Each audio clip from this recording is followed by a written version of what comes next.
Let's get them lights up, man. Get them lights up, bro. Appreciate for all coming on. We got some things to talk about. Happy Tuesday. Happy Tuesday, y'all. Happy Tuesday. Happy Tuesday, y'all. Let me turn the music down a little bit so y'all can hear my voice, because that's the only thing that matters, man. Happy Tuesday to y'all. Hopefully y'all having a great day. If you're not, hopefully this live stream makes it better. If you're coming back from work, appreciate you for coming on and tuning into this live stream. Because we got some things to talk about. Make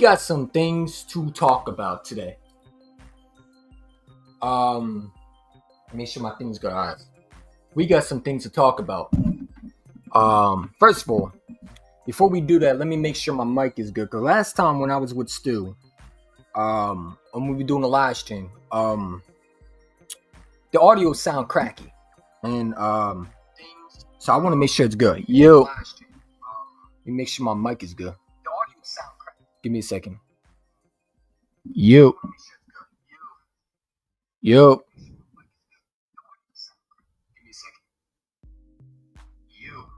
All right, we good. So yeah, we got some things to talk about because You know, I've been sitting back and I've been listening to all these content creators. You know who the ones I be listening to. There's a lot of content creators I watch just to see where their mind is. And the narrative around the world is Kelee Ringo is terrible. That we just need to move on from him. Easy one. We just need to move on from him. Still, we need to move on from him. Everybody, we just need to move on from a guy who they don't want to. And I want to make this real point right here. You know, they don't want to hold, and I'm talking about some of these Eagle fans, you know, they want to pick and choose who they want to hold accountable. It's okay to say Kelee Ringo is trash, that we need to get rid of him. But it's not okay to say the same thing about Cindy Brown, who is a early third-round pick, who's been healthy this season, in the preseason, healthy in training camp. But let's add some context, right? They want to go off the Cindy Brown. I'm gonna call them out. The Cindy Brown content creators, or I should say, feel good Raiders. I would say, because they make you feel good, right? It's not the safety that's the issue. It's the cornerbacks. It's the cornerbacks. The same ones who told me it was okay for us to leave C.J. Gardner-Johnson go, right? It's okay, C.J. Gardner-Johnson's not going to be an issue. You know what I'm saying? We're fine, right? Let's just go out and get Justin Simmons and everything's going to be okay. But see, I'm not like that. Some of these feel-good Raiders. That's what I call them. Because they're not content creators. They're not telling the truth. They want to tell you Cindy Brown is great, but then Kelee Ringo is the problem. But when me and Stu turn the film on, we break it down for y'all. Because y'all have small-minded individual brains. Because we're going to keep it real. We're going to keep it real. We're not going to talk fantasy. And that's what y'all want. We're not going to talk fantasy. All right? We're not going to do that. We're not going to do that. They got the answers. I change the questions. Just when they think they got the answers, I change the questions. We're not going to do that, bro. Yeah, did you not think I would have came up with some cool, audio in the background? Like I said, they're not going to talk about Cindy Brown, how bad he was. They want to talk about how good he was. What did you see from Cindy Brown that showed you he was a complete safety that could start week 1? Because I didn't see that. Well, he needs to go through another season of being, healthy. He's healthy this year. The same excuses they want to use for Cindy Brown, they won't use for Kelee Ringo. And see, we're not going to do that. We're not going to do that because at the end of the day, y'all can't choose who you want to pick. You better keep it the same energy. And what I don't like is some of these content creators, some of these Eagle content creators, real Eagle content creators, they know who they are. Over there picking flop and who they want to choose, who they want to defend. And I don't like that. Was Kelee Ringo perfect? No. But was he horrible like y'all were claiming? No, because one of those completions, Jamar Chase's feet wasn't even in bounds. But I saw Cindy Brown couldn't tackle. I saw Cindy Brown being out of coverage. If you go back and watch me and Stu break down the film, because that's what we do over here. We talk football over here. We don't talk, hey, could Kelee Ringo not make the scene? Like, what are y'all talking about, man? You know what I'm saying? We want to talk all this nonsense about how Kelee Ringo is this horrible cornerback, but we won't keep the same energy for Cindy Brown, who stinks. He's absolutely horrendous. He needs to be... You're fired! What? You're fired! That's what he needs to be. He needs to be fired, bro. He needs to be gone. How many more experiments are we going to have with Cindy Brown? I never liked him out Illinois when I was watching him, and I don't like him now. He has no instinct. What did he show you? For all you Cindy Brown fans, what did he show you that he was competent to start? Because if we lose Andrew Makuba, guess who's the next man up? Ain't Kelee Ringo. No, it's going to be Cindy Brown. Now, this is why I was upset when we made the move to trade C.J. Gardner-Johnson. Number one, you didn't have to do it at first. That was on Howie Roseman. And Howie Roseman has a big shoe to fill. We seen the last time when we didn't have C.J. Gardner-Johnson. Where were we? We were out the playoffs, right? But I do believe in this coaching staff because Vic Fangio is a defensive coordinator who's been and shown he's the best when he needs to be. He can make adjustments. He knows how to get guys in the right situations. So if, for heaven forbid, if one of our players go down on defense, he can adjust and make those things happen. But I'm not going to lie to you and say Cindy Brown was great when he wasn't. He was absolute ass. He was trash, bro. And I don't want to hear, well, he needs another seat. No. He needs to go. Because if you're going to use the same for Kelee Ringo, then we need to hold Cindy Brown the same cannibal as Kelee Ringo. Because Kelee Ringo, last time I checked, didn't play a Vic Fangio defense. Wasn't a starter last year. He's still learning, right? If we're going to use that for Cindy Brown. When Cindy Brown has been there, I think this more...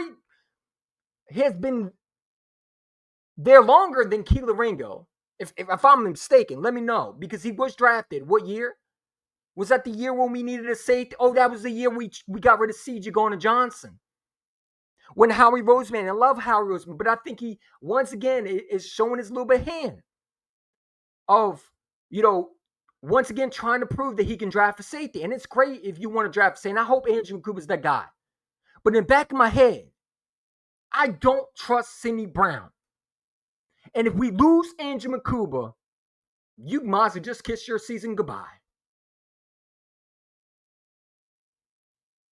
Who did we get back for C.J. Gardner-Johnson again? What was that offense? Oh, yeah, he's on the IR. Again. Still can't practice. Still has a shoulder injury. When is this offensive line that we traded for? When's he going to prove something? What's his name again? The offensive tackle that everybody was so hyped for when we traded C.J. Gardner-Johnson. You remember that dude? Where was he at? Is he available to play? No, I think he's still on injured reserve, right? Andrew Cooper finally got first team reps. So that's good, maybe. But again, why is Cindy Brown getting first team reps? The only thing he needs to do is pack his bags and go. Because at the end of the day, he didn't show me nothing. I don't need to watch I'm not a guy that's going to sit there and bullshit you and talk about, well, Kelee Ringo was just bad. He was horrible. No. Go back and watch the Jamar Chase play. It was a cover 2. I'm sorry you don't know techniques and you don't know football. And some of y'all like to you like to use your emotions. You run around here emotional and you don't watch the actual film. Vic Fangio had him in the cover 2, cover 0, whatever coverage you want to talk about. That was Cindy Brown's job to understand the coverage, and he couldn't.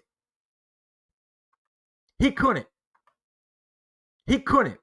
Because you can't handle the truth. You couldn't. Because you can't handle the truth. He's still playing like a rookie.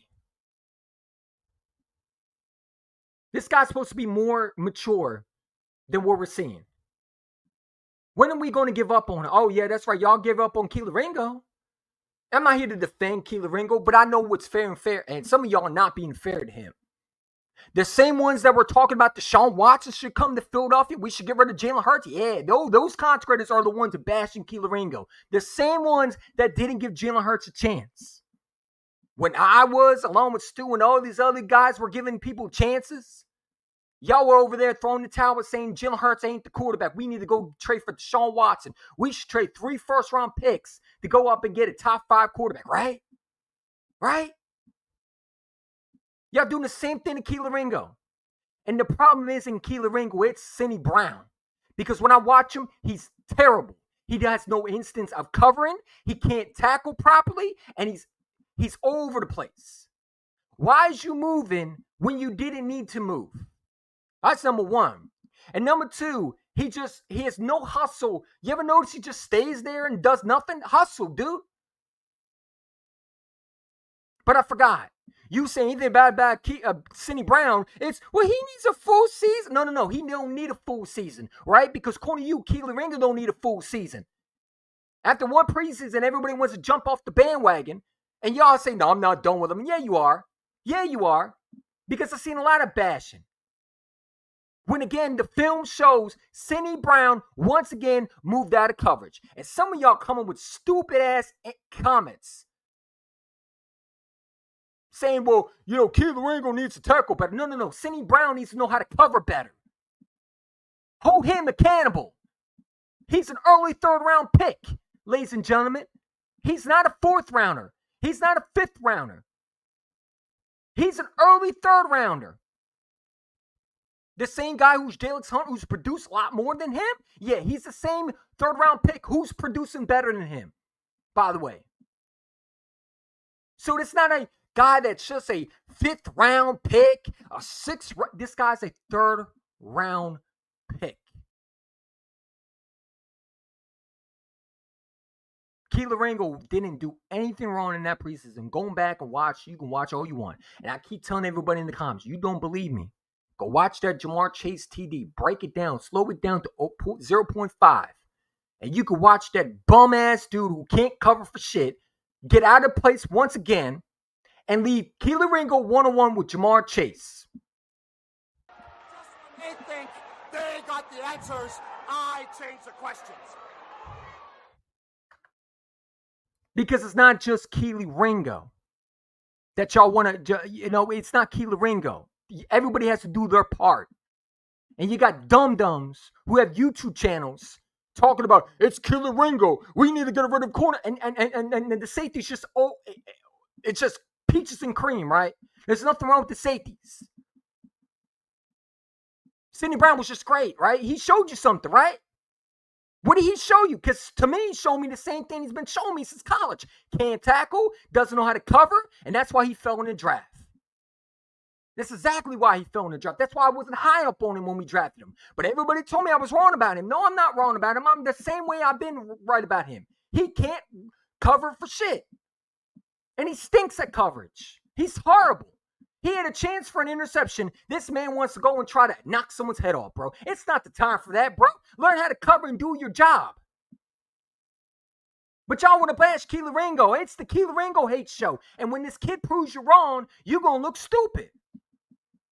But see, I'm not wrong with Cindy Brown because I don't need year 3, year 4, year 5. I only need to see year 3 out of him. And I can tell you what he is. He's nothing more than a special teams guy. And that's not why we drafted him. The guy doesn't know what he's doing. The same excuses for Cindy Brown can be used for Kelee Ringo if you want to do that. So we're going to hold our Kelee Ringo to the same standards that he's horrible. Then let's hold Cindy Brown the same way. Because Cindy Brown and Kelee Ringo could have the same excuse. You could say Kelee Ringo hasn't played a full season under Fangio other than special teams. This is his first time started as a cornerback in the league. This is the first time he's ever got playing time as a starting cornerback. And we ready to write him off? Cindy Brown is garbage. I would trade him right now to the Bengals for a 5th-round pick if I could, man. That guy needs to get off my team. He's terrible. Who ever thought he was good? Because he didn't show me nothing. He showed me he can't cover. He showed me, again, why are you getting... okay, you want to say Kelee Ringo was bad? Okay, cool. But tell me why my safety is starting to get... Why are you giving... Why are you jumping out of coverage? Stay where you are. But he's a fighter, right? He's Brian Dawkins. No, he's not Brian Dawkins. Brian Dawkins had discipline. He's nothing like Brian Dawkins.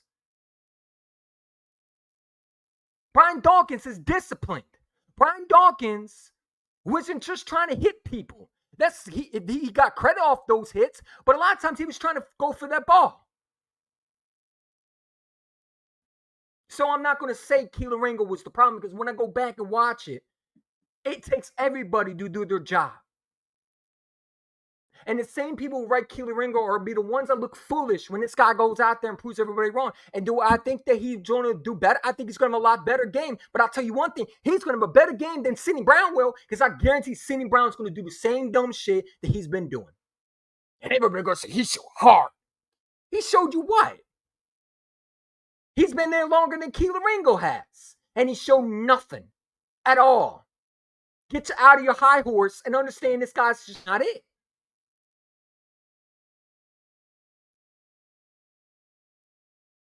This is why me and Stu broke the film down. Whether you like it or not, whether it is a fit your perspective or not, some of y'all are emotional. Over there saying Kelee needs to be cut. No, Sidney Brown needs to go. Because he doesn't know what he's doing. You're a veteran in this league.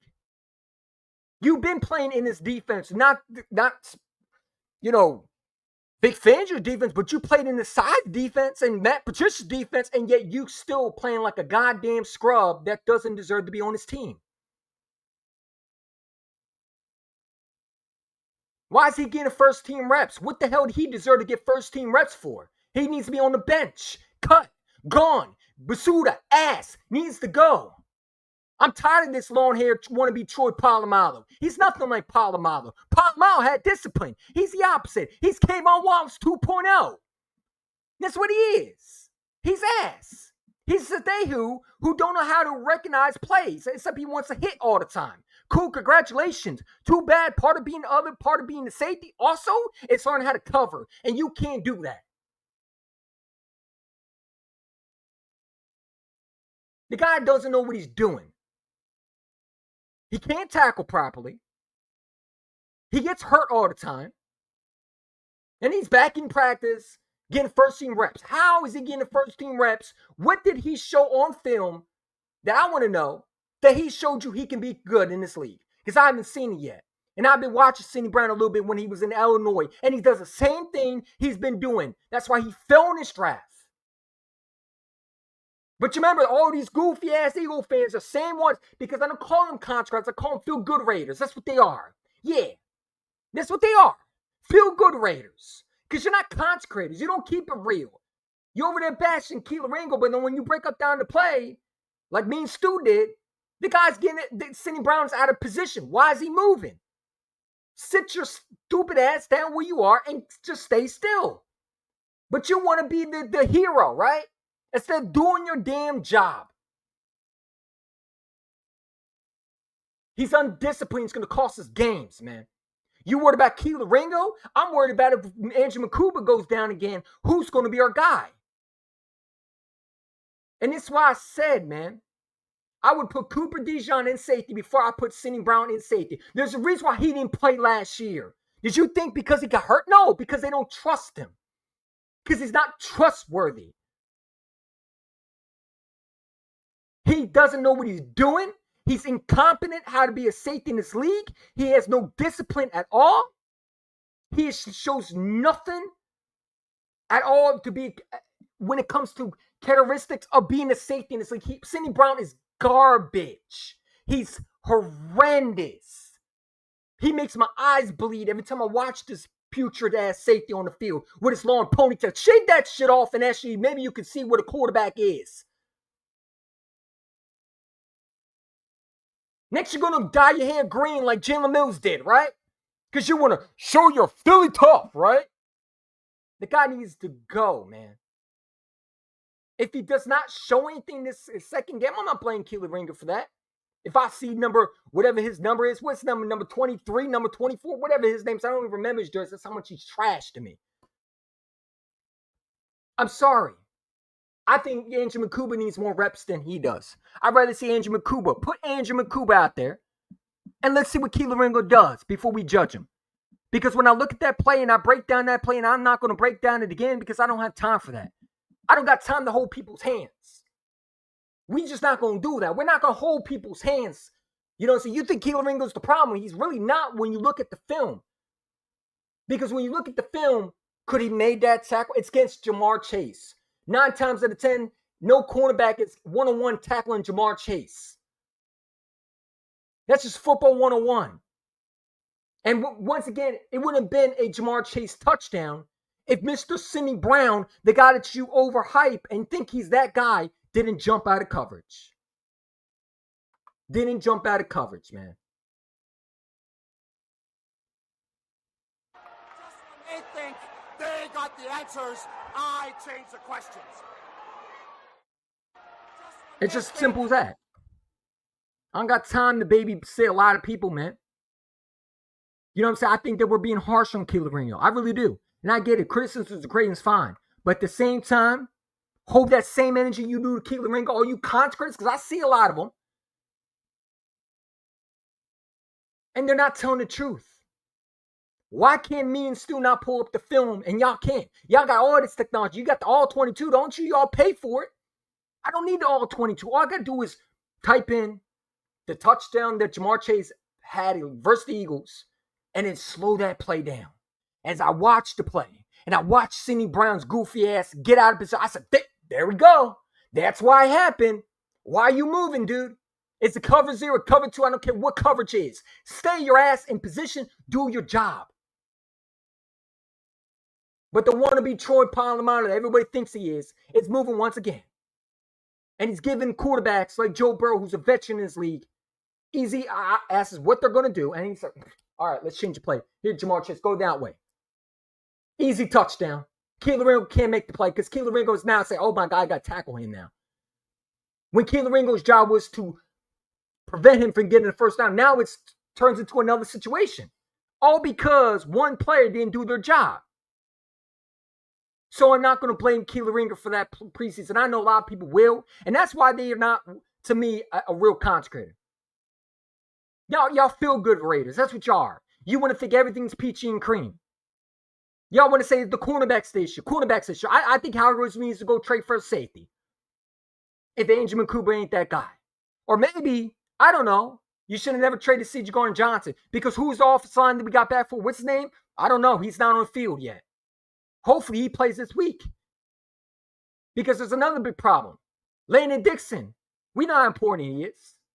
Everybody want to overlook it. Well, we could get him by week 5. Hopefully he's back by week 1. Because you know Landon Dixon is a big part of why Jalen Hurts has had success. I think Jalen Hurts is a great quarterback. But we know this offensive line helps this running game. And I don't see any offensive line in this game that I watched in the preseason, going back and watching, that show me that guy can take Landon Dixon's spot. And I know there's people saying, well, you know, we got the greatest offensive line and style, and that's great and fine. But Landon Dixon is the best right guard in football. I think he is. You can argue maybe someone else, but that might be hard to argue. Landon Dixon's so important to this offensive line. Him going down is huge. That's why I need Kenyon Green to do whatever he does to get healthy. But he over there on the sidelines rehabbing an injury. The same guy we traded Texas for C.J. Gardner-Johnson. We should just traded C.J. Gardner-Johnson straight up for a bologna sandwich because that's all we did basically. Nope, you no longer need it. Meanwhile, we got Sidney Brown who can't cover. And he's getting first-team reps. And today, Andrew McCouber got first-team reps finally.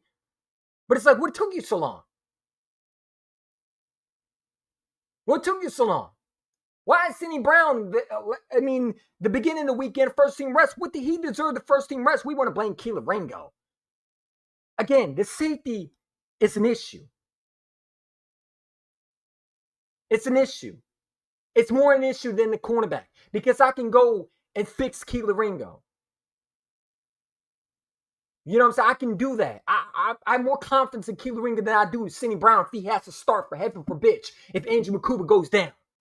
I'm sorry. Sidney Brown has not changed nothing in the game. I have more confidence in Kelee Ringo to get himself together than I do Sidney trash-ass Brown who can't understand a simple coverage. Whether you want to think it's his fault or not, it's not the truth though. When you're in a cover 2 or cover 0 or any coverage, your job as a safety is to do your part instead of trying to move out of your position. Stay where you are. The guy, they don't even look at the quarterback. He's batting at imaginary balls. Dude, the quarterback's eyes is all the way over there. What the hell you batting at imaginary ball? But according to some of these Eagle fans, these contrary, he played well. He played well and where? Are y'all just giving us what we now? What are you doing? Lying to them? You're feeding the fans bullshit. You're feeding them bull. He played where well. Where did he play? Where did he play well? Where? Was it when he couldn't tackle properly and that he gave up a penalty? Where was that? Or where was he missed a clear interception right through his hands? Or was it the play where he got a position that gave up the Kelee Ringo touch? Oh, I'm sorry. That was Kelee Ringo's fault, right? Right? Do I think Kelee Ringo could have made the tackle? Yeah, he could have. But what if Sidney Brown did his job?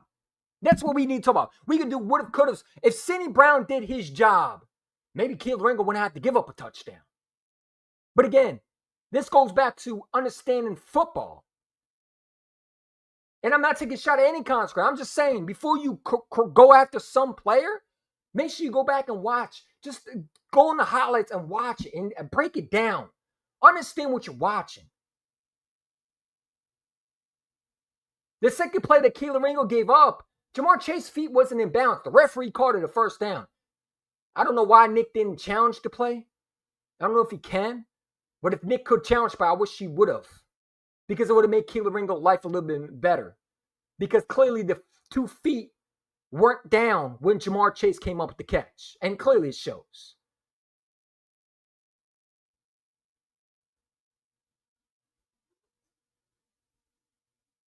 I mean, people got to relax with Kelee Ringo, man. Because I'll tell you one thing. I have more confidence in the secondary than I do the safety position. I got more confidence, in this DB than I do the safety. I trust Kelee Ringo more than I trust Sidney Trashheads Brown if he has to start over Andrew Mukuba if he gets hurt somehow. Because we're fucked if he starts. That's the truth. That guy's garbage.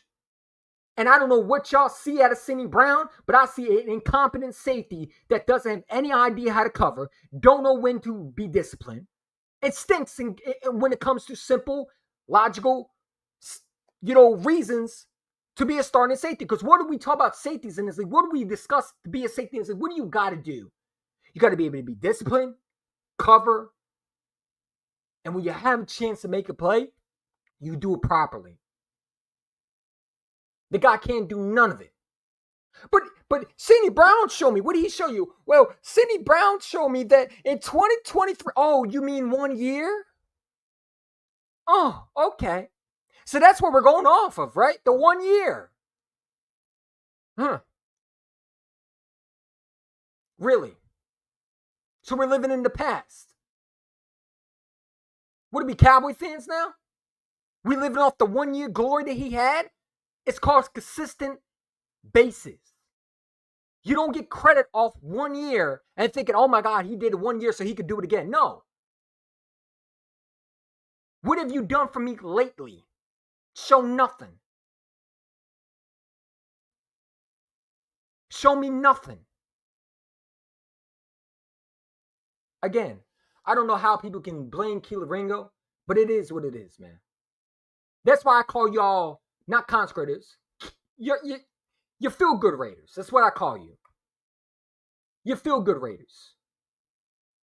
And it's just the truth. You can't handle the truth.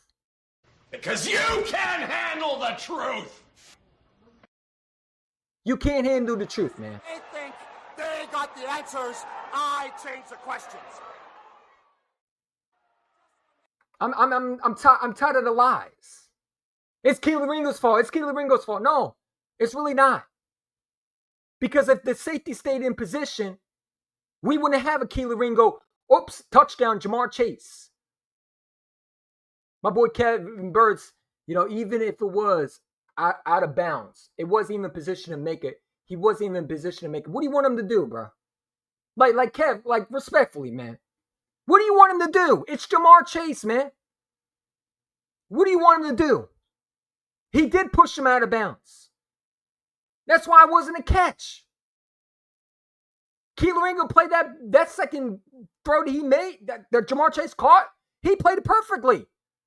The referee called it a first down, even though he didn't get his feet inbound, so he did his job. What are you looking at? You acting like he got beat by these. Like here's the thing, man. Adoree Jackson was way worse than Kelee Ringo was. But y'all don't say nothing about him. The only certain consecrators. It's always the Kelee Ringo bash, and I get it because you don't like him. You're upset because Mr. Banana Pudding ain't here anymore. Or Isaiah Rodgers ain't here anymore. Get over it. Get over it. He did his job the second time, didn't he? Did Jamar Chase get his feet down? Go back and watch the play. Jamar Chase never had his feet in possession to make that catch. Nick Saunders should have challenged that, but he didn't. I get it was preseason. I don't know if he can challenge. Can he challenge? I think he can. But that should have been challenged. It should have been reviewed. It should have been reviewed automatically.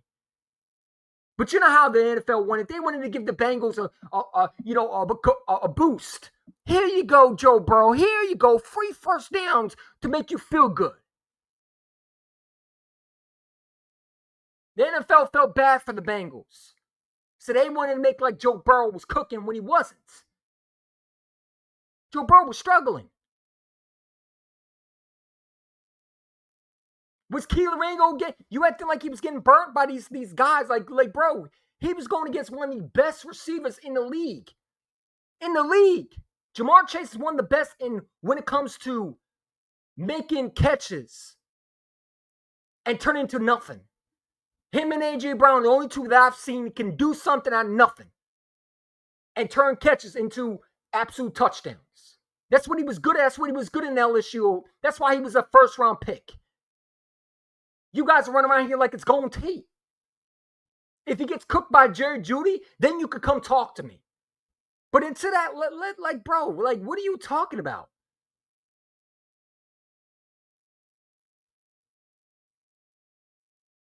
The guy needs to go through he needs some reps, man. What you think, he was going to come out the gate and start being elite? You said the same thing about Cindy Brown. Oh, Cindy Brown has played one. He showed me something. What did he show you? Oh, one good year. Okay. But what has he done after that? But then you want to say, well, we're not talking about Cindy Brown. We're talking about Kelee Ringo. How come he can't tackle? Well, how come Cindy Brown can't do his job? Don't talk about Kelee Ringo. You need to remember something. It takes everybody to do their part. You sound like ESPN heads, man. Hey, Jalen Hurts, if he threw that ball, but then when you go look at the play, A.J. Brown's getting covered. But Jalen Hurts should have did this. Jalen Hurts should have did that. No. Go look at the play again. Break it down. Slow it down. Oh, look, the offensive line wasn't blocking. You thought Jalen Hurts was supposed to deliver a strike? Y'all emotional, man. Y'all don't read anything. All you do is, oh, well, he sucks. And I get it. Winning game day, I get it. People are emotional. I get that. The first time when I saw Kelee Ringo, I said, this dude stinks. But me and Stu broke it down. We realized it wasn't just Kelee Ringo. It wasn't Kelee Ringo's fault for why the chase happened, that touchdown happened. It was Cindy Brown. And when I go prove it on Twitter, I don't get likes. But let some doofus clown named Daboonie, whatever his goofy ass name is, because he's an insider, he gets thousands of likes because he tweets, Kelee Ringo was terrible. He did this. No, you dumbass. It was Cindy Brown all along. Because if he learned how to stay in position and not jump the gun like a goddamn rookie still playing at a rookie level, Jamar Chase and Joe Burrow connection wouldn't happen. But I forgot. You would think all this technology, people would actually do the research. Instead, they listen to other goofies who have Twitter profiles, and they think because they're an expert, they know football. No, you don't. You're just a goofy with a profile. That's what you are. And there's different levels to this.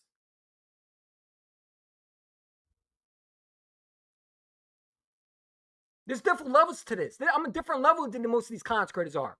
I'm not saying I'm better, but I know what's happening because we've seen Cindy Brown. Even in 2023, he was getting burnt like crazy. You acted like he was running around here with 14 interceptions. He had one interception, I believe, in the whole season. But he made great hits. Yeah, and he also had some penalties. because he was undisciplined. But you forgot that part, did you? It is what it is, man. Doesn't matter. So when Ringo wasn't in position to even bat the ball down, he was all the way turned around, brother. Okay, and that can get taught. You're focused on Kelee Ringo. Let's look at the bigger picture. If Sidney Brown does his job, does that Kelee Ringo play happen? I'll wait.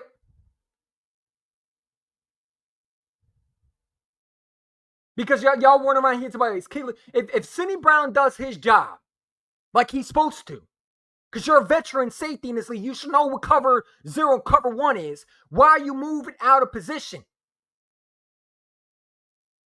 Does the Kelee Ringo touchdown happen? Probably not. That's why I say me and Stu, this is why we're going to start doing this, right? And Stu and I, we got to talk about this, but we might start a channel, right? And we're also going to put hiding. We're going to put a lot of content, but we're going to break down film. We might do like, I don't know, Stu here, we can talk about it, but me and Stu might just break down every time the Eagles do play regular season. We'll just break down film because y'all going to be jumping the gun, right? So we're just going to help y'all understand because, it's educational 101. So we don't need all 22 because we don't need that now. Now the technology is so improved that I don't need to go NFL Network and buy all 22. For what? All I got to do is slow that play down and see what happened. Oh, look, this offensive line didn't block. Oh, look, this defense tackle didn't do his job. Maybe that's why the play happened. I don't need all 22. What the hell do I need all 22 for when I can just go on YouTube highlight and search the YouTube highlight that I'm supposed to search, type in whatever YouTube highlight that I want, break down the play, slow it down, and understand where the problem was. That's why technology is such an improvement for years and after years after years. Because I can do that now. I don't need all 22. I don't need to spend $21.99 per month on NFL Network to go to all 22 and look up, did Kelee Ringo make them? No, I can look at who was out of position.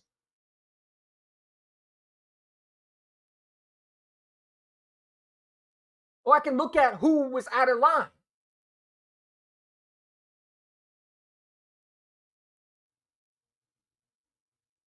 It is what it is, man. I'm not mad at it. We got a game this Saturday. I'm going to be live.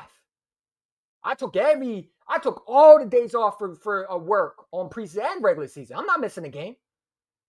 Because then I can't sit back and educate someone when they do this. If I was at work, I wouldn't know what happened. I'd be one of these clowns and say, hey, it's Kelee Ringo's fault. I know he sucked. And it's like, holy shit, it wasn't Kelee Ringo's fault. It was Sidney Brown. Woo! The guy that we always knew was a clown. That should have never started safety. It's Jalen Mills' twin brother. Except he didn't play safety this time. You know what I'm saying? Oh, no, he played safety. Jalen Mills did play safety, after all. It's Jalen Mills' twin brother. All he needs is the green hair.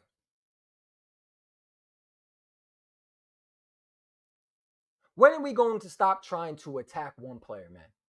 We do this every time. We did this with Jalen Hurts.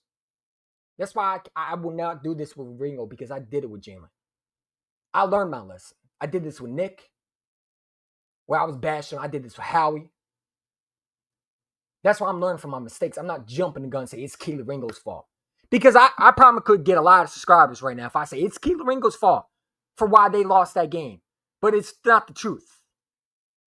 I don't give a damn how many people don't like it. I'm not one of these contractors that are going to beg for subscribers by sitting in the line you and feeding you bull. I'm not going to feed you bull. I don't do that. Because it's easy to run the narrative that Kelee Ringo was the issue. Because I can start a Twitter account and say, Kelee Ringo was trash. I think we need to get this guy. Well, that's why you're not a damn GM in this league, huh? So sit your goofy ass down. Keep typing like the dummy that you are. Because you don't know football. If you think Kelee Ringo was the main issue of why these plays happen. You just don't. Does Kelee Ringo need things to work on? Yes. That's why training camp and joint practices matter. That's why he needs the lumps and the reps. And Stu broke it down because when I was hearing him, I was like, what is he talking about? But then I understand where he was coming from because now it makes sense.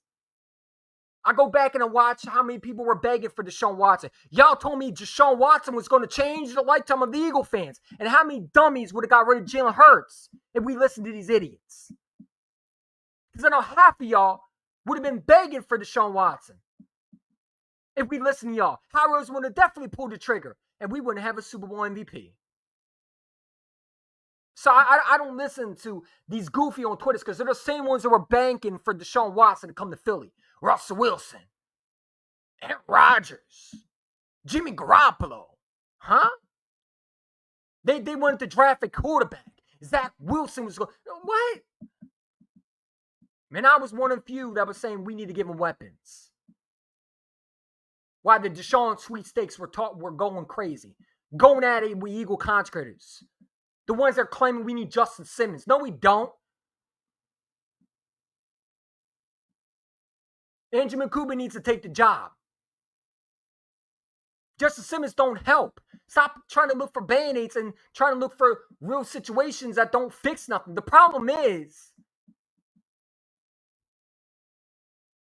we need to get another safety that's not named Justin Simmons. If I'm going for a safety, I'm going for a younger safety. I got a couple picks next year. I can trade one to get a younger safety. But I got to wait for a while. But I don't trust Cindy Brown. I've been telling y'all that. That's why I didn't delete my video. Everybody comment my video. The same where's all these goofies we're talking about Cindy Brown was good? That's the easy one. That didn't last longer, right? No, it did last long because he's fucking ass. He stinks. Cindy Brown is garbage. Newsflash for you. He is. He showed you nothing. You could stop lying. He didn't show you anything. You could stop trying to draw over him. Take your Cindy Brown poster off your fucking wall and come to realization he's not good. He will never be Brian Dawkins. Don't ever put him in the same conversation as Brian Dawkins. Don't ever put him in the same conversation as that Troy Polamalu. You should be ashamed of yourself if you do that shit.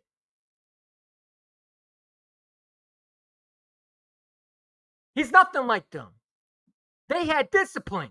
He has none. He's a freaking idiot on the field. He's a stupid player on the field. He's not intelligent up here when he's on the field.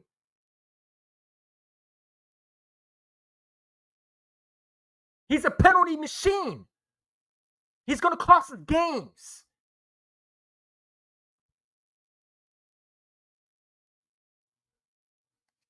So no, I don't respect that. For people to run around and tell me, Cindy Brown is Brian. Shut up. That's how I know you've never been an Eagle fan longer than I was. Don't ever compare that dude to Brian Dawkins. What is wrong with y'all? Brian Dawkins is a legend. The reason why he was a legend in Philadelphia is not because of his hitting, it's because of the ability of making interceptions. Ability to make plays, understand the game. Something you goofy ass Twitter geeks know nothing about. So no, I don't understand the Kelee Ringo side. I wish people would understand a little bit more what they were saying. Do I think Kelee Ringo's perfect? No. But here's the thing. You're not going to know until you actually play him to see what you have in him. You can't get rid of everybody. Because then someone's going to turn him into and I will be damned if I let another team get him and he turns into a Pro Bowl. Because I know one thing, he will be a Pro Bowl before Cindy Brown will. I'd give her to Cindy Brown right now. He's shown nothing. He'll be on the practice squad more likely. Kelee Ringo has more potential than Cindy Brown. He's also younger than Cindy Brown. And he's played less years than Cindy Brown in the NFL. Cindy Brown was drafted what year? What was it, 2018? Kelee Ringo was drafted what year? Same thing was Nakobe Dean, right? So that would be 2000 and what? 19? No, I'm sorry. Not 20. Was it 2023? Excuse me, not 2018. 2023. 2023, Cindy Brown was drafted. Because that's the year we lost C.J. Gardner-Johnson in 2022. In 2024, I believe we drafted Kelee Ringo. Because I remember right. Or they might have been drafted the same year. Hold on, let me look it up. Let me do my research. Because that's what I do around here. He was drafted in 2020, yes. But I think Kelee Ringo was drafted what year? I think he was drafted in 2020? It might have been 2023. See, they were drafted the same year. And Kelee Ringo was what? What pick was he? He was the what?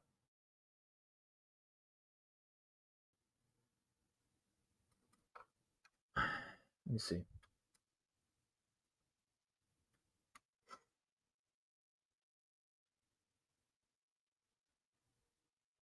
Pull it up.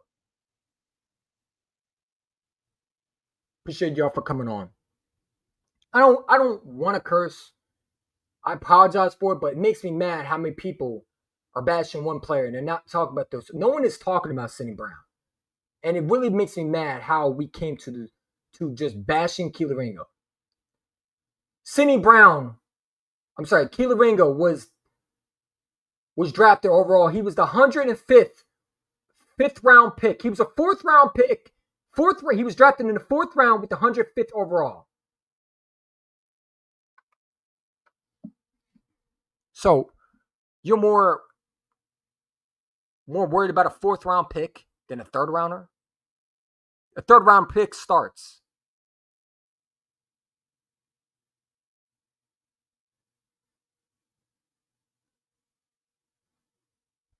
You know what I'm saying? It starts, man.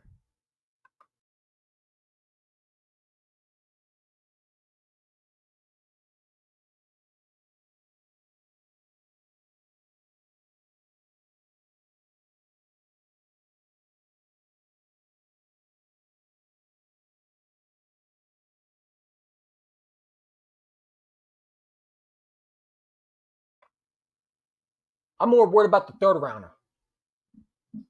That's how I feel. Why are you worried about the fourth round? I'm worried about the third round because that guy's supposed to be a starter. He's the same draft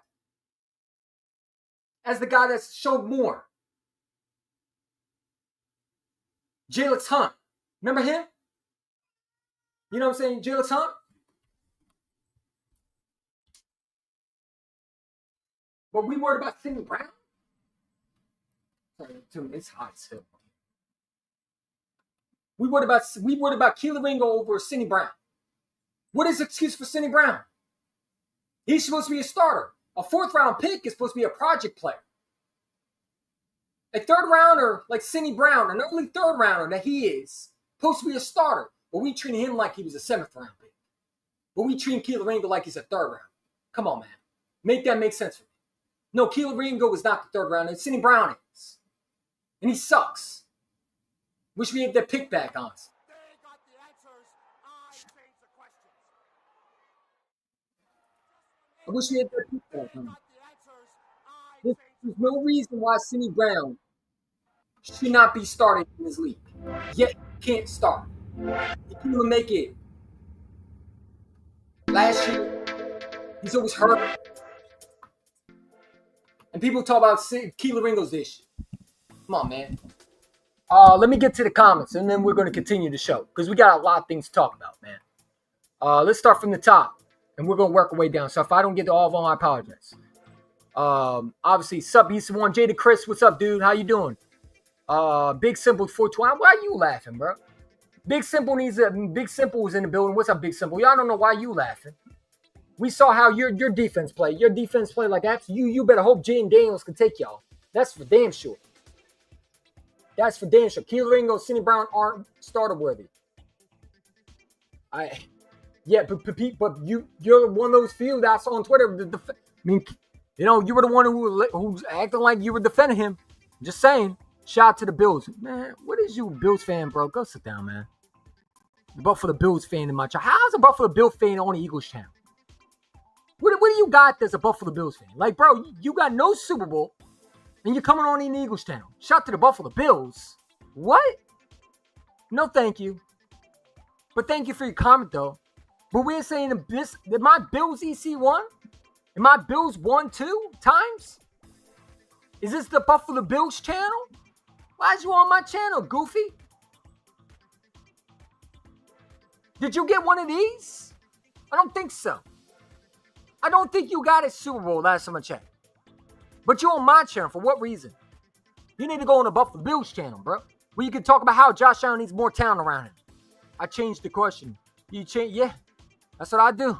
East one, didn't you see how bad Kelee got turned around? Did you see how bad Sidney Brown got turned around? Y'all didn't say nothing about him. Sidney Brown got turned around like it was the hokey pokey. And you would say nothing about him. Adoree Jackson got turned around. Half of the defensive line that I saw in preseason got turned around. What are we talking about? Of course Kelee Ringo got turned around. Sidney Brown didn't do his job. Sidney Brown turned around. He was batting an imaginary ball. And he got turned around and got beat. Sidney Brown got absolutely beat in one of those plays in preseason. No one talks about that one. Because, again, that's not the topic everybody's worried about. They just want to find... See, I told you Kelee Ringo's trash. Meanwhile, Sidney Brown can look like absolute dog shit, and you say nothing about him. You're quiet. You're quiet. You say nothing about him. But you're allowed to destroy Kelee Ringo because that's the topic you want. You're not listening to what I'm saying, dude. In fact, Sidney Brown's not good. He's not good. He's not a good starter. He's not a good safety. He's not a good spot. I mean, you want him in special teams. That's not what we drafted him for. We should have kept C.J. Gardner-Johnson. Bro, I don't want to be the negative downer. But if we do lose Andrew Makuba, we're going to have to come back to that question. Because I don't trust Sidney Brown to take that job. If Andrew Makuba somehow goes down, because you never know, it's 17 games in the season. Knock on wood. But if Andrew Makuba goes down, who are you going to rely on? Justin McCollum?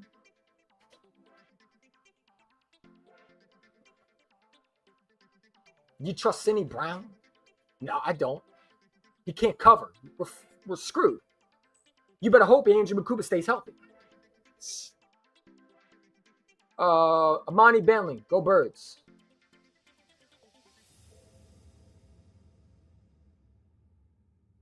Go Birds, absolutely. You know what I'm saying?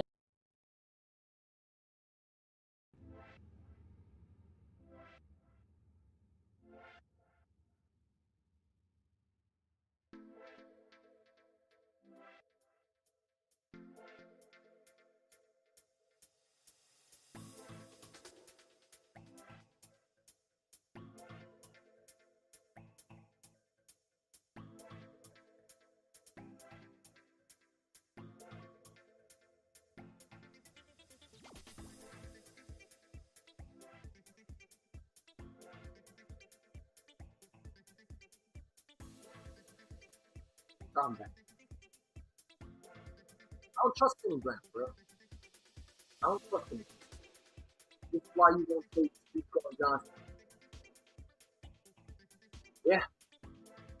And listen, I understand, Bob, I get it. I don't agree. I hope this don't come back to bite. Now, I've said stuff about C.J. Gardner-Johnson. He can replace me. But in my back of my head, I know this is going to somehow, instead of hope, it won't come to bite. Because I'm still upset. Because listen, you could have drafted Andrew Makuba and still kept C.J. Gardner-Johnson. Guess what I would have done? Let him learn under C.J. Gardner-Johnson. And then let C.J. Gardner-Johnson go. If that's what you want to do, I would have been perfectly okay with that. The same thing you did with Slade. You had no problem with keeping Slade and then drafting Quinyon Mitchell. Why couldn't you let him learn under C.J. Gardner-Johnson for 1 year and then let him go? But Howie Roseman said, no, we don't need C.J. Gardner-Johnson. We're going to trust Sidney Brown, who's done nothing, and we're going to trust a rookie. And I hope we're right. Because I don't trust Sidney Brown. And Justice Simmons doesn't help nothing. Because the problem isn't going out and get Justice Simmons and you're fine. The problem is you got to acclimate him in the system. He's probably going to be a little washed. And he showed nothing with the Falcons. Everybody's screaming for Justin Simmons. He's 31 years old. He's 31 years old. 32, excuse me. And he showed absolutely nothing. He gets turned around too. There would be another Kevin Byard trade, basically, except you signing one. I don't want that. I don't want Band-Aids anymore. I would have just kept C.J. Johnson and draft Makuba and let him learn under him. But the Eagles felt like they didn't need C.J. Johnson. Whatever was said in the locker room, they didn't like C.J. Johnson says because they didn't like dogs mentality. I think it's part of it. Also, I think the part of it is because C.J. Johnson wasn't the guy they wanted to, they couldn't control. C.J. Johnson didn't like the fact that, they didn't like the fact that he got ejected out of it. First, the Commanders game was bullcrap, and we know it. But if that's the reason why they got rid of him, then Howard Roseman is freaking soft. I'm sorry. To get rid of the guy because you got mad because he got ejected when it wasn't his fault. It's crazy. But we don't know the whole story. But hopefully it's not because of what he said. They just think that it was time to move on. And I don't believe it's because they wanted to pay Blanchard. Well, they wanted to pay him. They would have saved money. They're not saving money this year. They got rid of C.J. Johnson because they feel like Sidney Brown and Andrew Makuba, rookie, is going to be their guys. This is why they did it. That's why they didn't sign a free agent safety this year. They feel like Sidney Brown is going to take a leap, and the only thing he does is stink up the joint.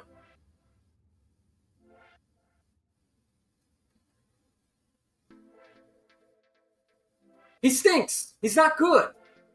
But the Eagles front office feels like Sidney Brown is better than C.J. Johnson. In what way is he better?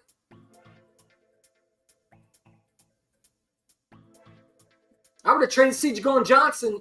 I would have kept C.J. Johnson and just traded Sidney Brown to the Houston Texans. They needed to say, here's Sidney Brown. Free gift wrap. No charge needed. We'll even send you a 5th round. Just get off our hands already. But they traded C.J. Johnson. When you promised this guy in the offseason that he was going to be a guy, you brought him back. So, people say, well, you're overreacting. It's just one player. Okay. No, I'm overreacting. We better hope that. We better hope that because we're in a bad situation with safety now. You're in a bad situation. Why didn't you draft a corner if you didn't think Kelee Ringo was the guy? Now you're training for a corner. You could have drafted. I was screening for Will Johnson, but you didn't want to do that. Now you want to go and trade for a corner? And this is the problem I have with Howard Roseman sometimes is because he overlooks the value of some guys. What I mean is, Sidney Brown is one of Howard Roseman's picks, but it's not a Fangio guy. He doesn't fit Vic Fangio. Why is he still on the roster still? Why is he here? Adoree Jackson wasn't a Vic Fangio guy. That was a Howie guy. But Howard Roseman, this is what I'm afraid of, is Howard Roseman's going to overlook and say Sidney Brown should still make the roster. And I hope I think Howard Roseman's not going to do that, but in my head, I think he will. In my gut, I know he won't, but in my head, I think he will. Or if Andrew Makuba goes down, we're going to rely on Sidney Brown. And I told this to Stu. I said, if Andrew Makuba goes down, the next guy up is Sidney Brown, and I don't trust him a damn for sure. Keep him away from the field because he's a penalty machine. I don't care about the hard hitting. Can you cover? No, you can't. Get off the damn field. I don't care how much hair you have on your head. I don't care how much passion you got on the field. If you can't fucking cover, you should not be in this goddamn league. And that's how I feel about Sidney Brown. He showed me nothing. We're on a good year of 2023. People forgot how bad he was. Cool. Congrats. He had 1 pick in the whole season. Woo! What am I supposed to do? Throw a party? And he's done nothing since then. Injured all the time. You want to know why he gets injured? Because he doesn't play discipline. He's reckless. He's hard-headed. That's why. I don't know what they see out of him. I don't. But you listen to the goofballs, they swore up and down Kelee Ringo was the issue. Okay.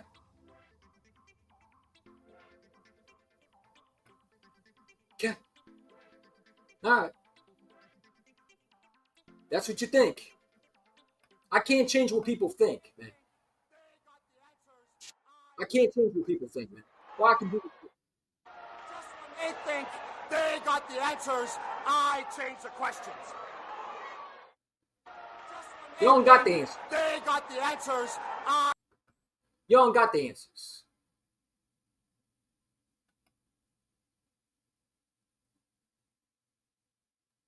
You don't got the answers. You think you do, but you don't. You content creators over there blaming Kelee Ringo, but you don't look at the whole play. I've stayed away from some of these content creators this week because frankly I don't want to hear it. I already know the first video they're going to mention is Kelee Ringo's bad. I knew it was coming. That's why me and Stu broke the film down. We knew this was going to happen. We knew this was going to happen. First thing WIP was talking about how bad Kelee Ringo was. Dummy. It wasn't just Kelee Ringo. The safety looked like ass. Mr. 32, I mean not 32, whatever the guy named, what is Cindy Brown's number again? I don't remember how bad, that's how bad he is. He's done nothing. He should give up his number and wear number, whatever leftover number he has available. Maybe a 0, because this is what he is, 0. A trash bum who can't cover, has no good instincts. And I'm not going to sit there and talk about, well, he needs another year to prove. Man, stop it, bro. Grow up. Tell me he needs another year. He's been having more years. He's a 3rd-round pick. Kelee Ringo is a 4th rounder, and y'all treat him like he's Cindy Brown. When meanwhile, Cindy Brown is the guy you should be going after more, because he's an early 3rd-round pick. Those are guys supposed to be starters in this league. At least show me something. Show me one good year, and you think I'm supposed to sit there and say, oh, but he had a good 1 year, good year. He got one good year. He got one good year. Come on, man. In my face. Vic Fangio would tell the truth about players. Yeah. Listen. At the end of the day, I want what's best for the Eagles. I'm not here to say, hey, we're screwed, we're the season done. No. I'm not saying that. But I do have some concerns. This preseason coming up versus the Browns, I need answers. Who's your safety going forward? Who's replacing Landon Dixon? Because he's probably going to be out for a while. Prayers up to Landon Dixon. I hope he's okay. Sad that he went down. I don't really get time to talk about it because I was outside enjoying life. You know what I'm saying? I'm not here to. I have a life outside of football. Okay, I do this for passion. I go to work. Sometimes I'm out here with friends. I'm outside socializing. I don't got time to do, well, Landon Dixon got hurt. I'm going to make 54 videos. And I'm going to talk about the, no, I don't got time for that. But it's unfortunate he got hurt. But it's football. But I won't sit there and give you boo-boo and say, well, Landon Dixon could get replaced and everything going to be, no, it's not. Because we know how important Landon Dixon is. You can't just replace a guy like that. That's like saying replacing Lane Johnson. How hard was it to replace Lane Johnson? Because it was pretty hard. We tried Jack Driscoll, and it didn't work. You can't replace guys like that. So losing him is going to be huge. So now you might have to throw the ball more. Because now you're not going to be able to run the ball. Because Lane Dixon's a right guard. The best right guard in football, which opens up for Saquon Barkley. Which changes your game plan. Now, do I still think you need to run the ball? Absolutely. But no Eagles, and this is what I'm afraid of, we're going to try to pass the ball more. Because one thing I know is sometimes Nick Sirianni, and I love Nick, but he gets a little complacent sometimes with his play call. I hope that he goes into this week 1 game. And yes, it would be lying if I say I have questions about him when the injuries do happen. Yeah, because he does. We seen Nick when Lane Johnson went down. We tried to do something different that we weren't used to. Right? We try to do something out of ordinary. I think we need to run the ball. But if, let's say Lane Dixon misses like 5 games, who do you trust? What offensive line showed anything? Matt Pryor was getting beat like a drum. I thought Steen played good. But I'm sorry, where's this guy? Where's this Kenyon Green dude that I'm supposed to be happy about that I traded my Pro Bowl safety for? Where's he at? Where's this guy that's supposed to tell me in the press conference, I'm going to come and I'm going to work hard. But you're not on the field. How you on the field? How you not on the field, but you're going to work hard? You working hard where? On the field? Got to get himself healthy first. So we're going to wait another year for him to produce? Or we got to wait, what? How long is his contract? I think he has 2 years. So we have to wait another year? Because I know this history. I've seen this history before.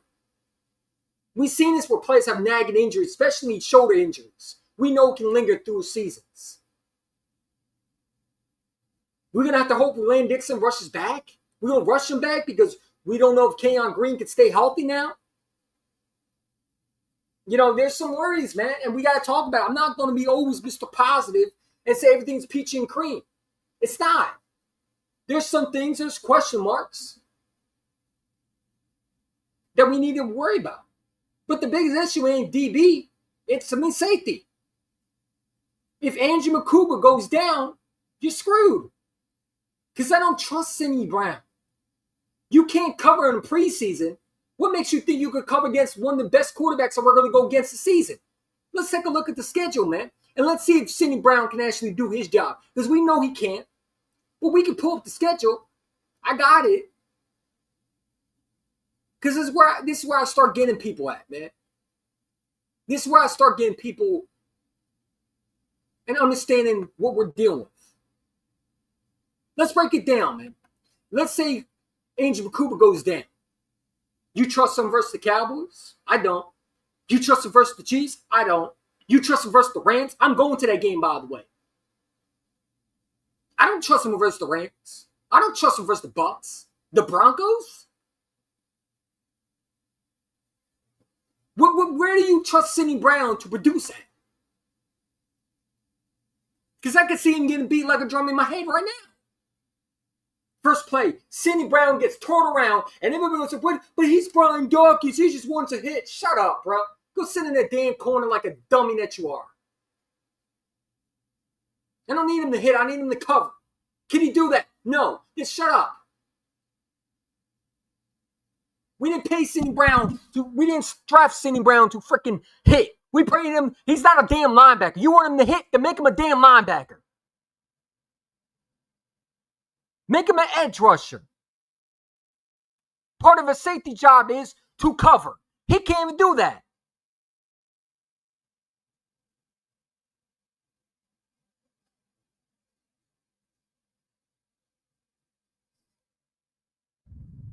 He can't even do that.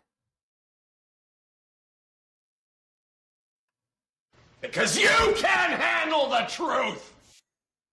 He can't do that. He's ass in coverage, and you can lie about it and say he's not ass. He is. You're lying if you don't think he was. I don't got time to hold people's hands, man. I don't got time for that. I'm not a feel-good Raider. I don't do that. And what I say when I say a feel-good Raider is when you got content creators who only care about being fake, and there's a lot of them in Eagle content creator YouTubers. They're fake. You are. They said everything's okay. Kelee Ringo's issue. Sidney Brown showed promise. No, he didn't. What the fuck did he show? This is why I'm here. To remind you. You don't know what you're talking about. He showed where? How to be ass more in coverage? How to get Jamar and Joe Burrow easy access to touchdowns, wide open touchdowns, because he couldn't do his damn job? How to bet on imaginary balls in the air when the quarterback wasn't even looking his fucking way? What did he show you? The door! What did he show you? The door! The door! Like, do I gotta speak big? Am I Billy? Do I have to be Billy Madison? Today, Junior. Because I'm wanting you to understand, what did he show you? What did he show you? He's in your, what, 5? 4? He's played a full season already? Yeah, he's still playing like a goddamn scrub rookie. Kelee Ringo didn't even play a full season. Sidney Brown has. Mostly. The only game he's missed was the last game of the season. So he should know what to do. Yet he's playing like a goddamn bum. Because he is, a bum.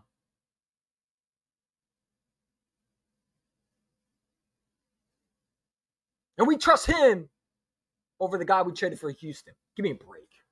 Sidney Brown is garbage.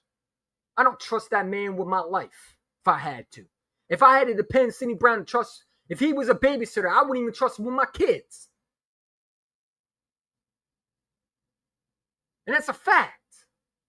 How I know he wouldn't, let the burglar or intruder get through his house? He'd be running away. He wouldn't do his job. We got to be real. Just when they think they got the answers, I change the questions. We got to be real, man. Just when they think they got the answers, I change the questions.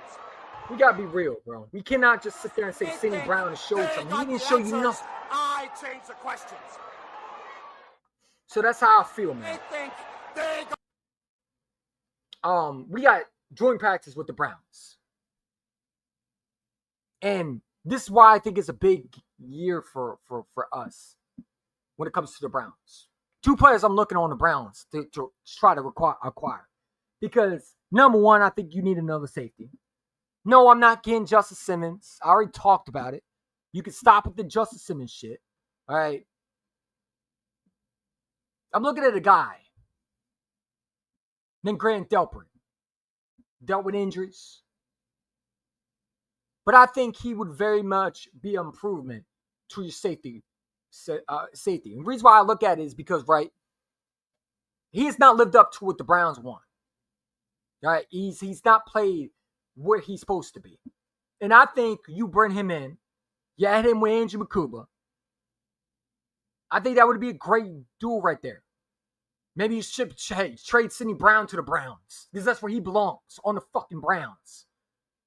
The garbage-ass team that won't go nowhere. Yeah, that's where he belongs. Play more time with Sidney Brown on the Browns. Yeah, there we go. Or ship him to where his brother could play. Obviously, they're going to be looking at guys, and I think Howard's we're going to look at 2 guys on the Browns. Because this is where the trades usually happen.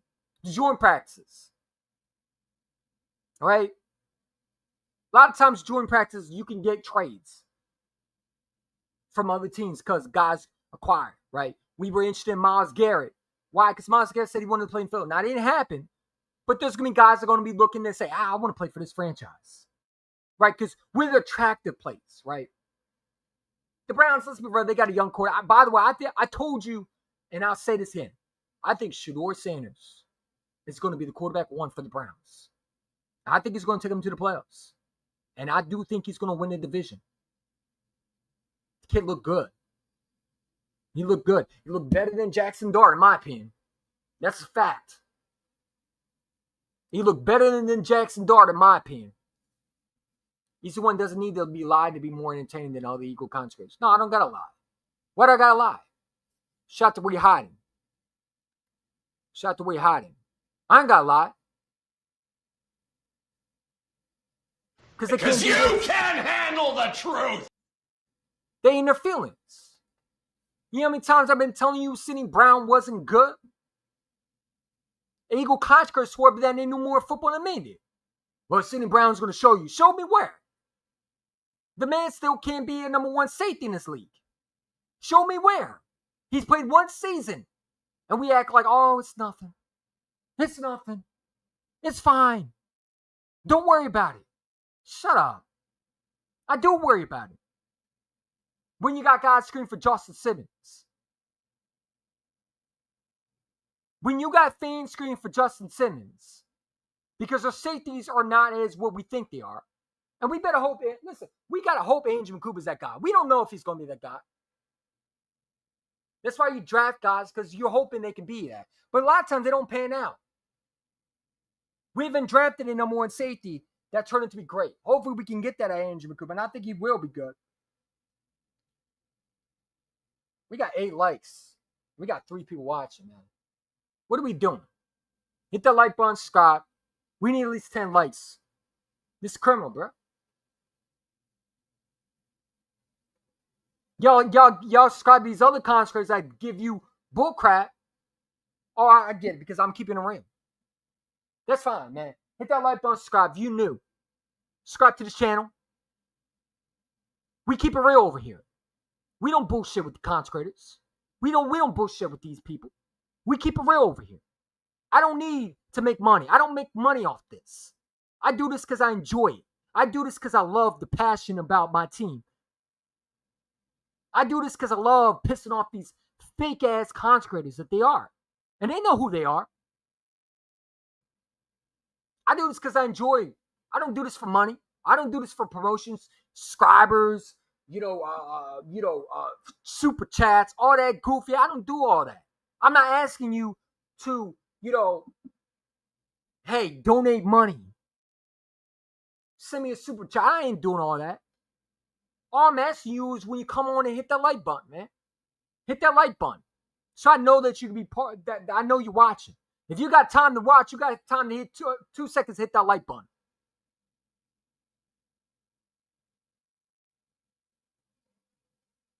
You get Dancilio 15 different likes. And he don't do shit but talk his ass when he knows nothing about football. You'll give him a like, but you won't give me a like? Okay.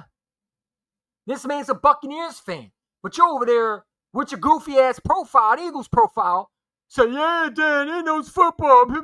Meanwhile, this guy over there doing goofy ass shit, like saying everything's bad. Negative Nancy is. I'm not saying everybody's bad. Saying our edge rushes were horrible. You didn't watch the fucking game. That's why I don't watch Jacob Meadon, man. It's the same thing.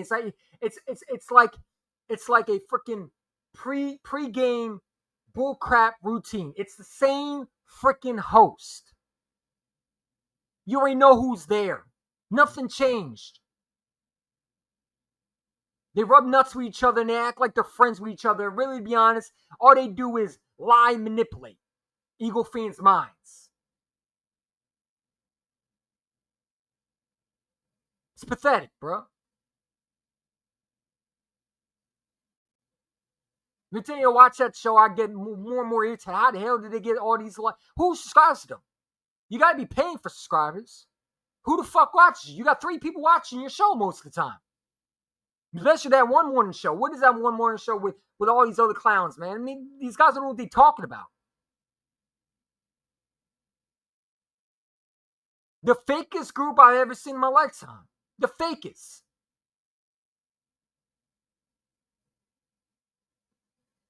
We don't do that over here. We keep it real over here. You know what I'm saying? It is what it is. Some dudes that said he'd rather have Najee Harris. Yeah, don't make me play that clip. Where's that clip at, man? Where's the clip at? Speaking of which, I definitely won't play that clip. This is what we have, bro. This is what we have. Here it is.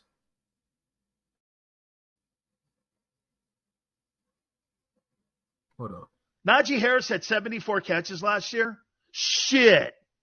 And he had 1,100 yards or 1,200 yards rushing last year and 381 carries.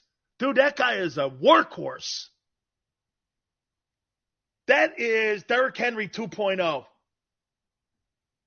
He had 74 catches and 1,200 rushing yards and 381 carries. Well, I'll tell you what, Pittsburgh, with the 30th worst O-line in the NFL, got themselves a gem with Najee Harris. I wanted Najee Harris on the Eagles. That's the guy I wanted in Philly. I didn't want Devontae. I wanted Najee. They drafted the wrong Bama guy. Such a fucking expert. That's who you listen to. The guy that swore down Jalen Hurts would never win a Super Bowl. Y'all hit the like button for him, but you won't hit the like button for me. All right. We don't need that faketivity anymore, bro. Go be with him now. But it is what it is. I remember when dude, he's a moron. He's a moron. He's a moron. He times anybody out who don't agree with him. Because you're a fucking idiot. Don't get mad at me. Get mad at yourself. You don't know what you're talking about. To say Najee Harris is better than Devontae. Like, I'll never forgive him for saying that, bro. Because he never got held accountable for that. But, he's allowed to say anything he wants and people will kiss his ass. It's pathetic. Some of the Eagle fans, man, they make me mad. They make me mad to be part of their fan base. Really does. They kiss way too much ass over there. If it was a kiss-ass club, Dan Silly would be number one. It's just the truth. It's the kiss-ass club, and they kiss so much ass over there, bro. It's pathetic. The man thinks his shit don't stink. And Eagle fans clearly would wipe his ass for him. That's how much they really like him over there. It's pathetic. You know what I'm saying? The guy can say anything ridiculous, and people still subscribe to him. Ridiculous. I don't get it, man.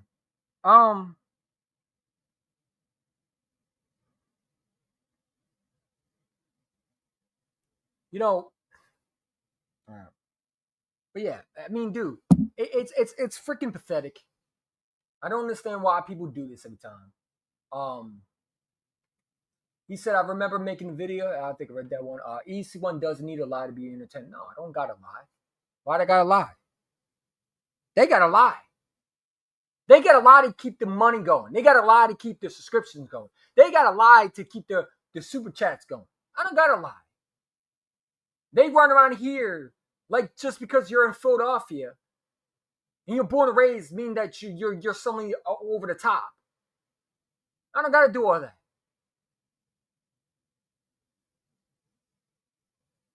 I'm not the biggest content creator. I don't got 500 1,000 subscribers. I don't need all that. I keep it real over here. And if they don't want to keep it real, that's on them. That's their channel. And then whoever subscribes them, hey, good luck with that. You want to be, hey, we over here, we keep it real over here. Whether there's 4 people watching, 6 people liking, 8 people watching, 9 people, we keep it real over here.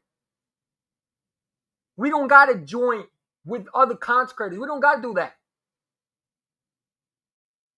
You know what I'm saying? Now everybody thinks I'm an expert. I don't care what people say. I don't care what people say. I don't got to be an expert to know what I'm saying. When I watch the Eagles and I see what I see. And I see a fan base that gets sucked into the drama. Like my guy Stu said on Twitter. And I said this in the comments on Joey Shake's channel, and I said to the 500 too. Y'all are emotional female glitterists. Y'all act like more like females than actual straight males sometimes. You get emotional. And I get it. I get it's football season. I get it. But you're over there bashing Kelee Ringo when it wasn't just him. If you were holding Sidney Brown in the same cannibal, then I get it. But there's some people defending him still. Kelee Ringo didn't get a full season. Sidney Brown's been there for played more games than he did. But we over there deciding what we want to choose, and that's cool. We want to choose who we want to defend. And that's why I keep doing this. And I love this, by the way. One of my favorite wrestlers all time. Even though I didn't really watch him growing up, I watch him, when I can. But this is one of my favorite They players. think they got the answers. I change the questions.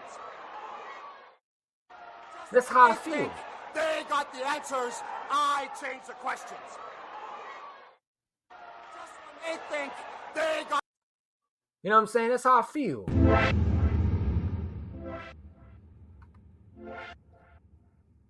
Sidney Brown is lazy. Absolutely. We got to keep it real. Sidney Brown absolutely is lazy. His coverage is piss poor. It's piss poor, man. But they over there want to bash Kelee Ringo. I saw a guy in the comments when I was watching the Shake Squad stream with Joey Shakes at 500. This guy wanted to tell me, you're too young to remember. Bro, I'm 25 years old, bro. I don't give a damn if you're 30 or 60 years old anyway. If you're just blaming one guy, you just have a mindset of a child. I look at the bigger picture. I don't look at just one player. I'm not looking at just number 7. I'm looking at, did that safety do his job? Did the offense line do his job? Did the defense do it? I'm looking at everybody. On the defense side, I'm looking at the defense. Did the defense get pressure? Did the safeties not get out of position? Y'all just looking at that one corner and you automatically bashing them. I don't do that. I don't got time for that. Because that's what immature people do. That's what people who begging for likes. Who, I tell you hit the like button. because it helps other people who clearly don't know football share their content to those people. Because a lot of people don't know football or are Eagle fans. A lot of content creators really don't know football. They talk a good game. They say the right things. They get millions of subscribers. But they don't know what they're talking about sometimes. And it showed in preseason. It showed in preseason how much these guys have no idea how to break down simple film. All you got to do is look at the film of Sidney Brown. And you can understand why that play of Kelee Ringo TD with Jamar Chase happened. But they don't even bother doing that anymore. They're quick to jump the gun.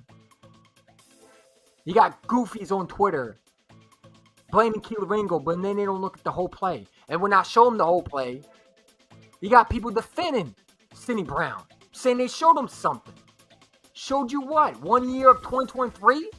It's 2025. It's 2 years now. He's shown you nothing. Sit down in the back.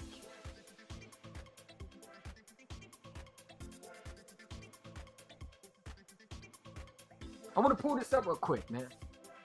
Shout out to Stu Vision. I'm going to play his clip that he said, because I think it's very important. And we got to talk about this. Stu said this perfectly on Twitter, man. He said this perfectly.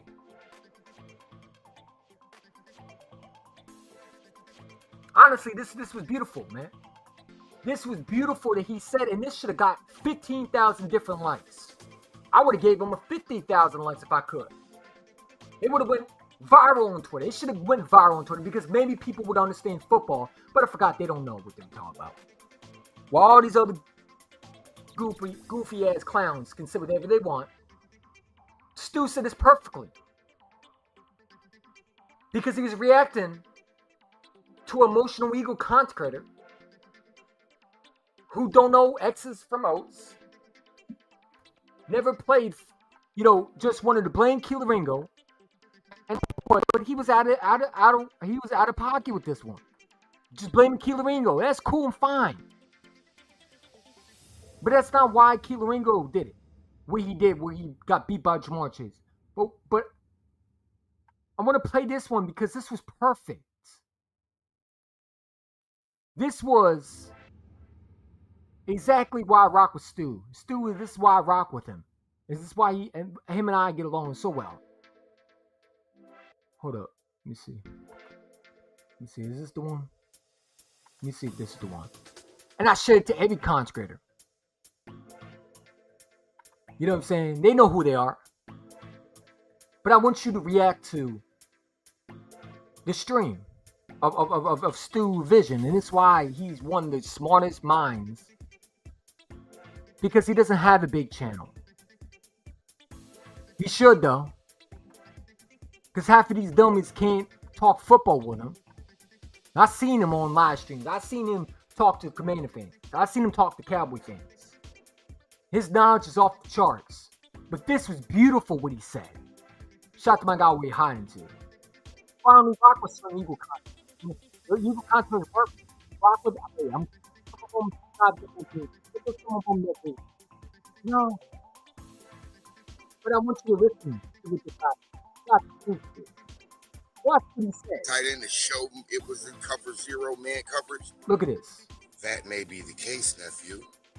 But let me tell you why that was still Sidney Brown's fault. I want you to hear it. 2 seconds before the ball was snapped, Sidney Brown was deeper than Kelee Ringo.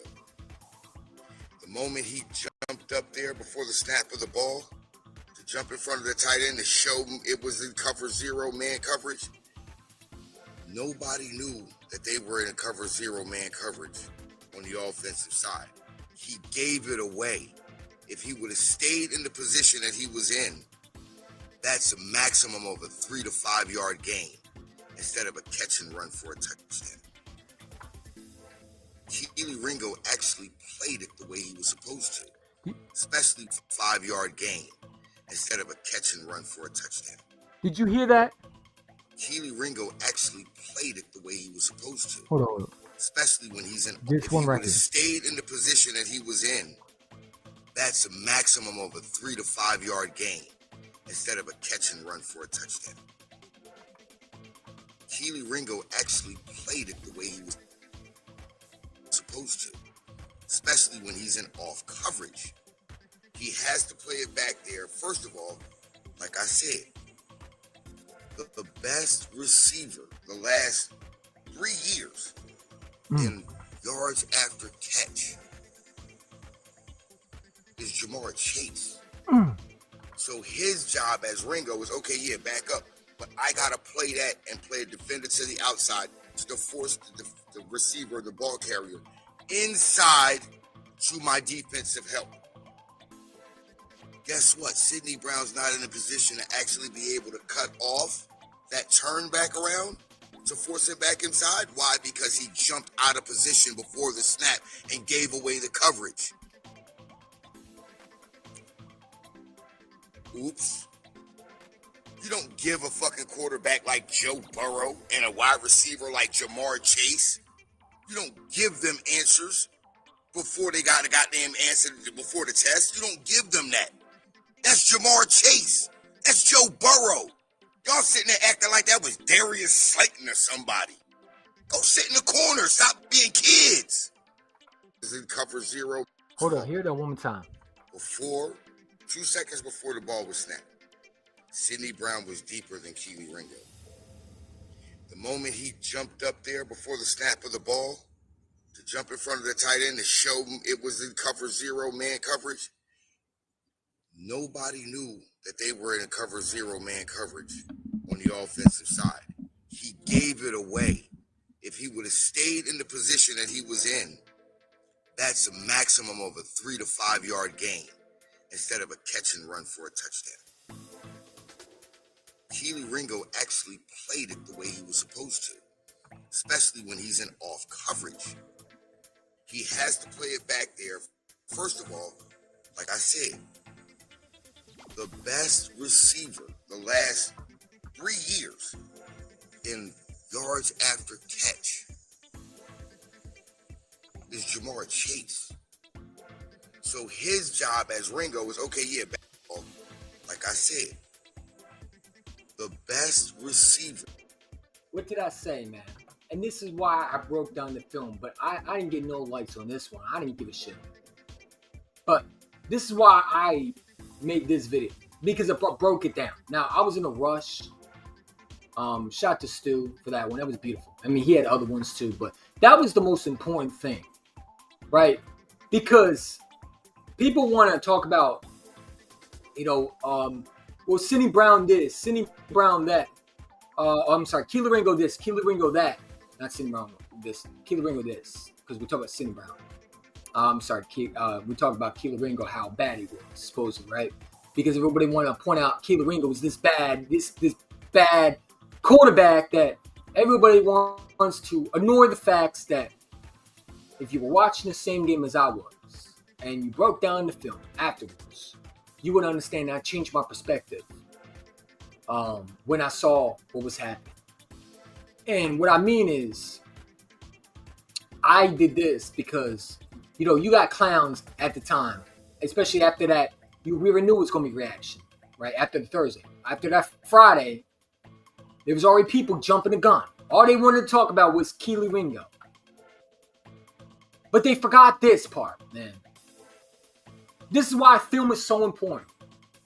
Y'all clowns over here talk about Kelee Ringo this, Kelee Ringo that. But then when you look at it, and you see your safety. Hold up, let me pull it up real quick. Why is I'm pulling up? What's going on? Come on. Give me a second.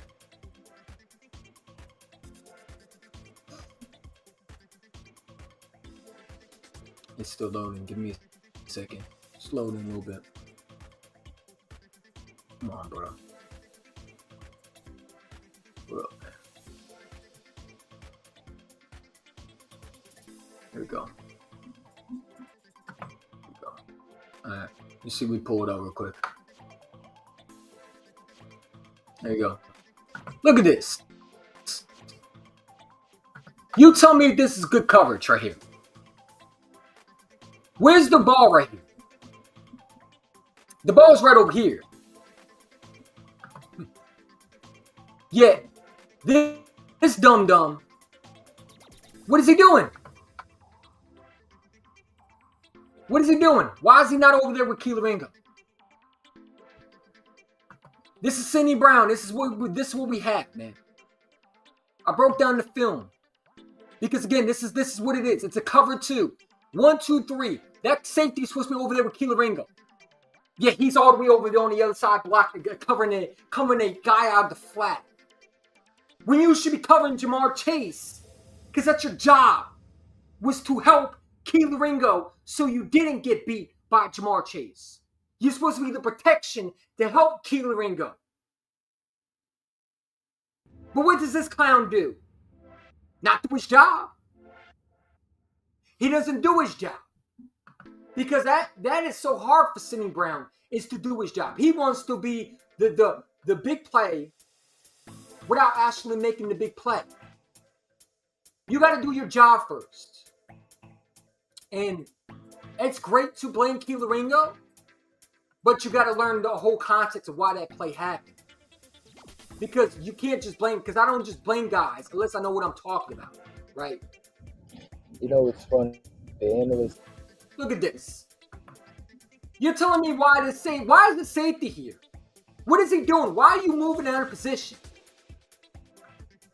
Because again, this is the problem I have.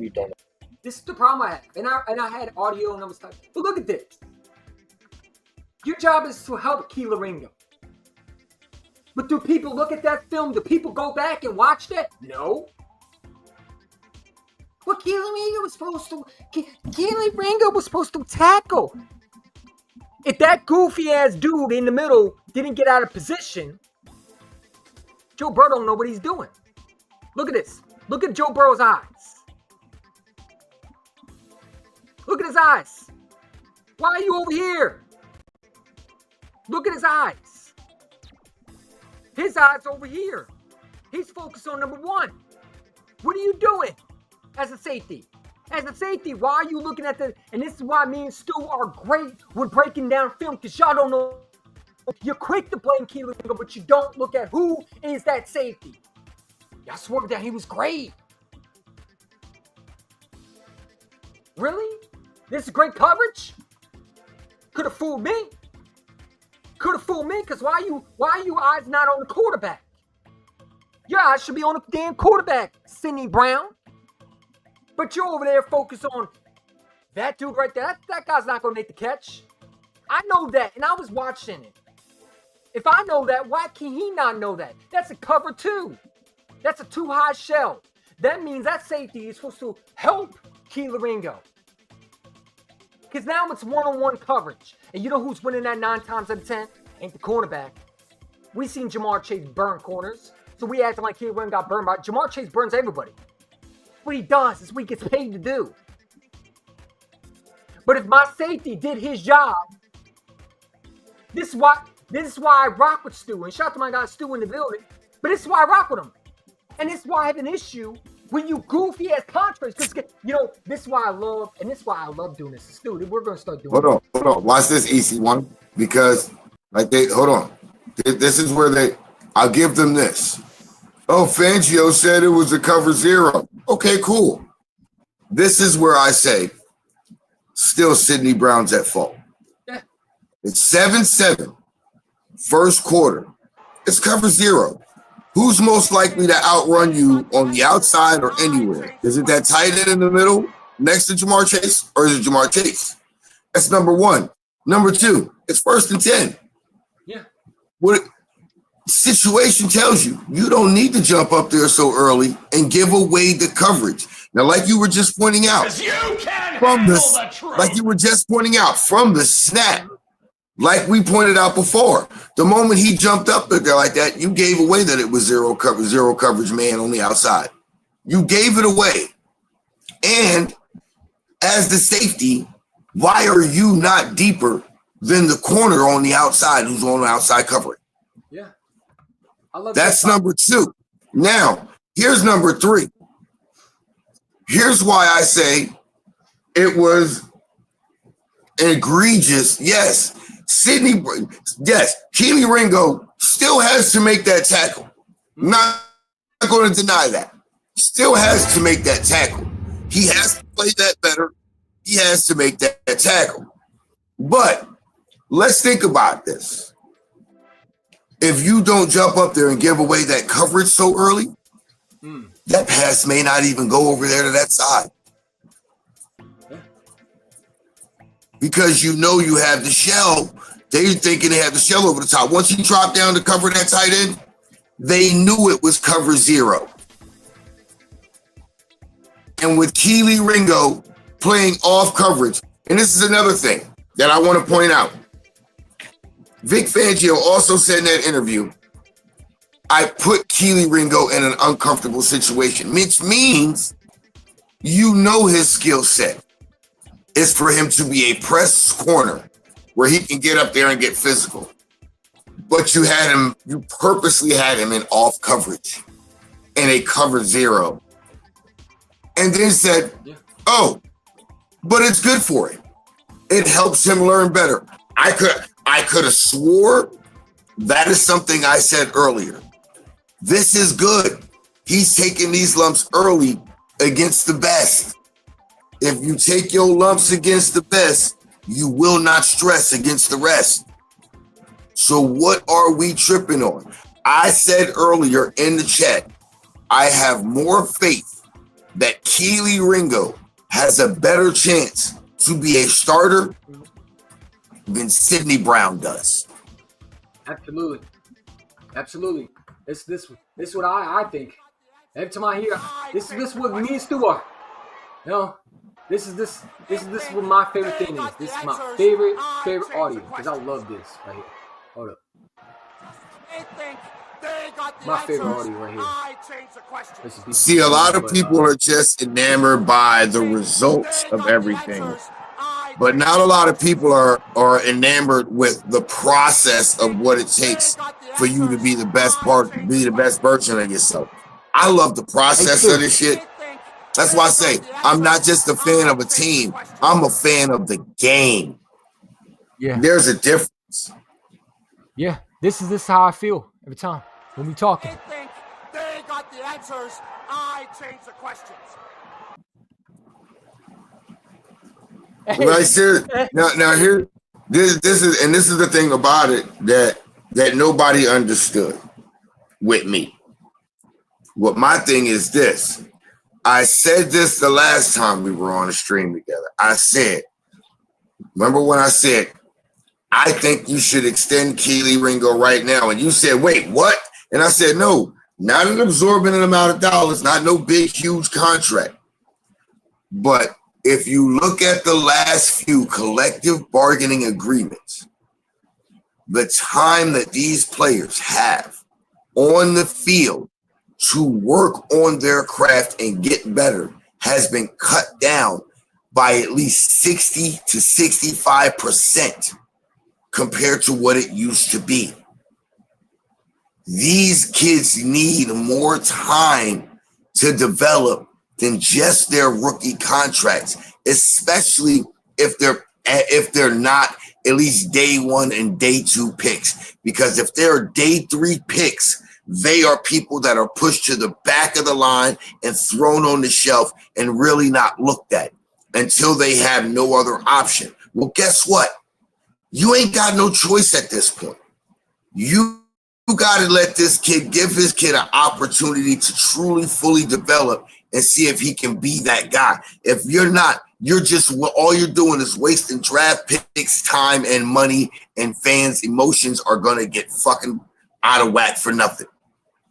They don't a lot of people, a lot of fans in today's game do not understand the process of what it takes to be your best self and how much time these things take, especially if you're a later round pick, and how much time was taken from them in order for them to develop. Because if you look at the last 2 collective bargaining agreements, a lot of those players that were in the league, they're not in the league anymore.